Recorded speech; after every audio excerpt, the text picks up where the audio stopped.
It's a real privilege to be here, and I wanted to never say no to God if I had the opportunity to help my fellow priests. And I know I've been helped, greatly by spiritual directors, confessors, professors, and just holy priests who, in their life, have shown a great example. And so whenever I'm asked to help out, whether to hear priest confession or to offer some counsel or friendship or to give a talk like this, I always try to say yes to God. In thinking about priests and trying to live holiness in the midst of a busy schedule, I've been reading the life of St. John de Brebeuf. As you know, one of the martyrs, one of the North American martyrs, a heroic Jesuit who went up and converted many of the Hurons. He told his fellow missionaries that it was important. He says, we have great need to have a lot of virtue in order to bring Jesus into the wilderness. And because of this need for great virtue, we cannot neglect our prayer and our spiritual work. And he's in the midst of people who were sacrificing human beings. Whenever the Hurons would catch one of the Iroquois, they would torture him to death with horrific tortures. And after many days of burning him and stabbing him and slicing off his flesh, the Hurons would eat the Iroquois. They committed cannibalism.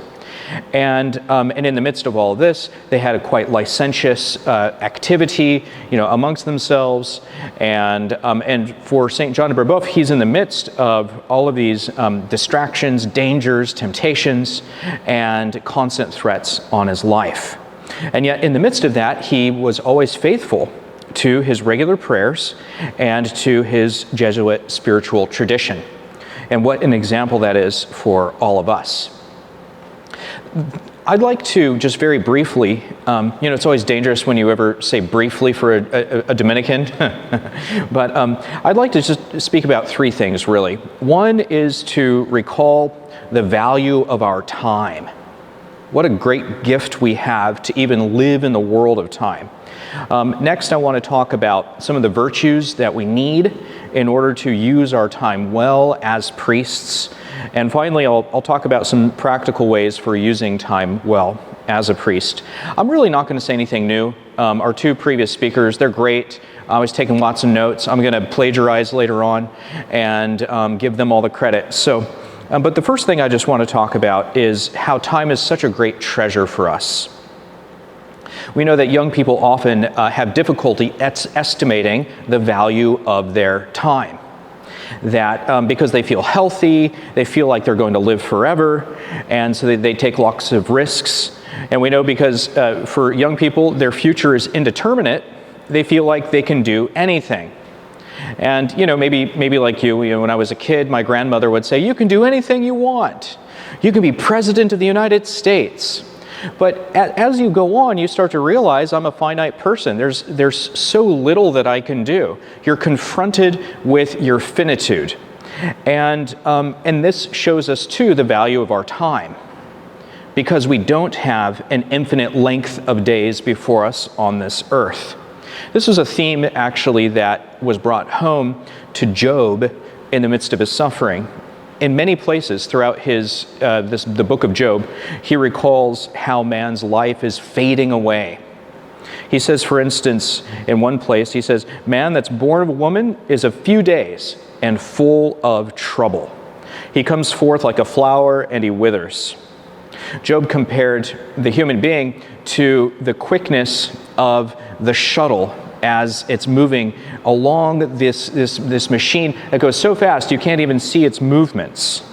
He compares the briefness of a person's life to an eagle swooping down on its prey. He says your life swoops down and then it's no more. Or it's like smoke that disappears as quickly as it comes. Or it's like a shadow that moves along the movements of the sun. Now, I was recently speaking with a friend of mine. She's a widow, and And I was asking her, how are things going? And she says, well, the trial is coming up soon. And she kind of had this downcast look on her face. Her name is Patty, and her husband Jim, just a little while ago, just a few months, they were walking in a park in California, one of these places that people would think are, safe and upscale. And they were caretakers at a Carmelite monastery that I like to visit. So Patty and Jim, they're taking a little break from taking care of the Carmelite nuns where their daughter had been. And all of a sudden, an escaped prisoner was running away from the cops. He came up upon them. He had stolen a prison guard's gun, and he put the gun to Jim's head. The prison, the cops finally caught up with him. He was holding Jim hostage. Patty was trying to pull his arm away from Jim, and he literally got into a firefight with the cops. I mean, terrible idea when you have a hostage. These cops, I'm sure there's going to be some kind of lawsuit. But eventually, the prisoner, he killed Jim on the spot. He shot Patty, and then he himself was apprehended. And the thing is that this is something that they would never have expected. They lived, this very devout life, and Jim, he was a very, I would say he was a very pious man. He was one of these people that you meet, he just sort of radiates this deep love of God, this great sense of spiritual peace. And their day, of course, was changed forever. And so we never know how long we'll live, how long we have. Driving is the most dangerous thing you're going to do today, I hope. And we know that anything can happen in a moment. And so our life is passing away. St. James says that your life is like a mist that appears for a little time and then vanishes. And of course, what our Lord said about the end of time applies to each of us. We neither know the day nor the hour.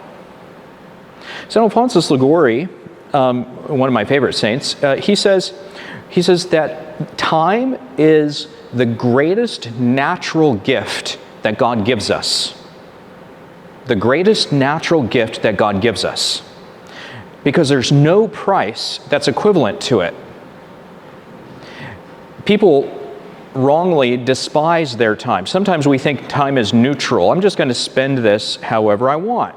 As long as I'm not doing something evil, then I'm doing good. But the trouble is that time is not neutral. It's a good. It's a gift. Just as money can be used for good or evil, time can be used for good or evil, but it has value. One of the things that struck me when I was kind of thinking about this, and you see I'm a Dominican, I'm starting from really broad principles like the metaphysics and theology of time. We'll get down to practical things. That angels don't live in time. Angels had one single moment to choose for Christ or against him in this revelation of the coming of the incarnation. And that was it. Now angels exist outside of time, but they enter into it to help. We have time. We have this gift, this ability to grow in merit. Angels can't grow in merit. What they have at that single moment of choice, they now have forever. We are able to repent for our sins. We're able to grow in charity. We're able actually to even equal or exceed the angels, as some of the saints have done. What a gift it is for us to be able to change not our past, but to change our future by cooperating with God's grace now. And so this is why St. Bernardino of Siena, he actually said that time in a certain way has as much value as grace. So he goes beyond Alphonsus Liguori. Why? Because in any moment, God can bring grace into your life, either through contrition or through a special grace to perform some good, or to give you greater charity and prepare you for the future. So the value of time should always be remembered. Maybe, you've spoken, with very wealthy people. One of the things I have to do sometimes is to help raise money. And something that millionaires will tell me is that the thing they value most is their time. One guy told me, he says, I can pay other people to do work for me. I can pay other people to, look over my finances. He says, but the one thing I can't do is hire someone to spend time with my children. Only I can be the father of my children. Only I can be the husband of my wife. And so his time, he says, is the most valuable thing that he has. Now, given that time is so valuable, it's a great gift to us. We're creatures that are moving through time toward eternity. What virtues should we be thinking about in that case? And I'll put it this way. I'll say, Father Bart very helpfully pointed out how they're kind of two opposites. And I'm going to focus on both of those for just a minute. That some have the problem of what traditionally is called quietism. So quietism is, it's actually heresy, and it's this notion that I'm going to sit back and let God do everything. Quietism, it began in France, and it was especially related to, a particular prayer movement in which they said, well, I'm not going to do anything to pray. God has to do everything for me, so you become almost passive. But quietism can manifest itself also in our life sometimes. And perhaps, the contemplative orders, Benedictines or Carmelites, maybe they can tend toward that. But I'm sure there are people that you've met in your parish, and maybe some priests fall into this, where if the tendency is to recognize the need of God's grace, then you start to think that there's really nothing I'm going to do about my own spiritual life. I've heard people say this. Well, Father, if God's not, helping me pray, that's up to Him. So that's quietism. And then the opposite would be what we call Pelagianism. And Pelagianism is much more of an American vice. In fact, Leo XIII, he wrote an encyclical that was called On Americanism. And really it was about this issue of Pelagianism. And what Leo XIII describes in this, he says, Americans always privilege activity over prayer.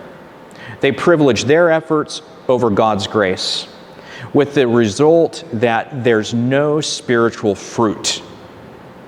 And when Father Marcel was talking about the soul of the apostolate, one of the great things that book emphasizes is that there can be no supernatural effect from my own efforts. I'm a human being, I'm finite, I can only produce a finite effect. If I want a supernatural effect, if I want to save souls, if I want to convert somebody, if I want to help someone have deeper faith in the midst of their suffering, that has to come from God.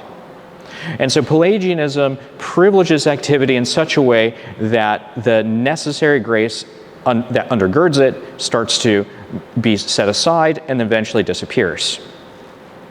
So the two opposite errors then are quietism and Pelagianism. And in part of, I think, as priests, we can recognize either movement in our souls at different times. The image of the boat I thought was really great. So the way that you can think about it is quietism is I'm sitting in the boat and I'm letting God do all the rowing. And then Pelagianism is I'm doing all the rowing. What's the virtue in the middle? It's cooperation with God's grace. And the way that Dominicans put this is we say it's like you're sitting on God's lap. His hands are on the oars, and your hands are on top of His. You're just a little child. God's rowing, and you're rowing along with Him. And what that means then is that there's this recognition that God is primary. He's the primary agent in our priesthood. He's the primary agent in our prayer activity. Even when we're celebrating Holy Mass, when we're offering up the sacraments, God is the agent, Christ is the priest. But I'm also cooperating. My will is in accord with His. And so in order to pray well, and in order to find spiritual fruit in my activity, I have to cooperate with that grace that is always available. Now, this is going to be similar then in thinking about, how do I use my free time? Because they're going to be two opposites, and they're going to be related to quietism and Pelagianism. One is going to be an excessive asceticism. and excessive asceticism, namely where you start to harm your own health because you're working so much. There's an old saying in the Desert Fathers, and it was preserved by John Cassian and then Thomas Aquinas that concludes this. And he puts it this way. He says, the bow that is always stretched will eventually break. And we know, we know priests who burn out. One of the very surprising things I just never really expected is in talking with some seminary rectors, they lament how sometimes it's the young priests who burn out. Maybe, you guys have seen this in your diocese, how a guy's, out there working 2 or 3 years, maybe 4 years, and then something breaks. And so there are a lot of young guys who now need, special care because they've had this excessive work or this excessive asceticism. They're pushing themselves so hard that they don't have the long-term view in mind. But we also have to say the opposite is going to be more. It's going to be more of a problem for older priests, namely excessive recreation. And Aquinas talks about this. He says pleasure is necessary for the spiritual life. Pleasure is necessary for your virtue. He says because pleasure is natural. We're not Puritans. We don't believe that pleasure is bad. In fact, God made pleasure in order to attach us to goods rightly. This is why pleasure is part of the procreative act. So man and woman can be united with one another, be faithful with one another, and they can at least have a good memory when they have, the screaming child. So pleasure, too, is part of our own spiritual life. We shouldn't be excessively attached to it. We shouldn't seek it out in such a way that it starts to overcome our good desires and intentions. But we also should recognize then that we need to seek pleasure in the right way. So instead of thinking something like, oh, I need to live a life without pleasure, or I'm going to indulge in whatever pleasures I want, instead, the virtue of temperance is that which shows us when do I need proper recreation, when do I need to enjoy the goods of this world, and when should I stop myself because I'm going too far, it's going to lead to a kind of addiction, or that pleasure is not proper to my state of life. And so St. Thomas rightly points out, he says, people who seek pleasure too much, and especially in a way that's unfitting for their way of life, he says they become soft. And he says for men, softness means effeminacy. And so I've seen this too. I had a friend who he was a professor at a seminary, great guy, really smart, and he had a very high professional degree before he entered seminary, and he was working on his doctorate, spending a lot of time traveling around Europe. Had free time. The bishop's far away, enjoys his travels, and so eventually wasn't getting anything done. They brought him home. Was teaching at a seminary. He loved video games. This priest, he was playing video games hours every day, not spending his time, preparing for classes. And after many years, he never finished his doctorate. He's working in a parish now. Now, I wouldn't say that it's bad to seek recreation. In fact, like I'm trying to point out, recreation is part of our virtue. It's part of the entire realm of relaxation and the need to return to Christ. But it should always be moderated in light of what it does. Even the word recreation is a reminder of what it should do. So it's a return, a restoration, a revivification of our creation. Sometimes there are moments of recreation that just make us feel more tired or lead us away from God, and those are the things we have to set aside. Okay, so we have a notion then of the value of time. We have a notion then of some of the virtues that are at play. And now I'm just going to offer some practical tips, which I'm sure are already in your mind, some of which we already heard today. So this is just simply a reminder. The first I would say is something that I learned from a missionary who had served in Kenya for 25 years. He was in Kenya in the late 70s and the early 80s when a lot of the country was developing, when the Catholic Church was literally just planting its footing there. And for a long time, he told me he was on his own. He had established wells, helping people use the wells to cultivate grain. He had set up large storage facilities for when there was famine where they could use the grain. He was like Joseph in the Old Testament. But he told me that sometimes not everybody was always on board. Some people had disagreements about how to use the materials. And he, in the midst of famine, he was literally holding children who died from famine. He would have to put them into the ground. And he said people would, as soon as the sun was up, they'd come to his little shack asking for help, looking for spiritual consolation. And until the sun was down and well after that, people were always asking, trying to learn something, trying to expand his usefulness for them. And so I asked him, I said, how in the midst of this could you sort of maintain any kind of spiritual life? And he's an Irishman, Tom Timmins. He's dead now. But the one thing he told me, he says, you always have to have a schedule. Keep a prayer schedule. He says, you don't know how difficult it is, but how necessary it is. And so for him, he was always going to pray at that time, that day. And sometimes that means, if when you're celebrating Holy Mass that morning, you always schedule time before that in order to meditate. If there's going to be a point where you say, I'm not going to see anybody anymore. I'm going to have to cut that off so I can pray. So he said keeping that schedule was the thing that kept him sane and gave him order in his life. Now, for us as religious, our schedule is imposed upon us. But if you're living in your own parish, if you're by yourself or you're just with a couple of others, you can determine your use of time. And if you just simply do that, I'm going to pray this time every single day.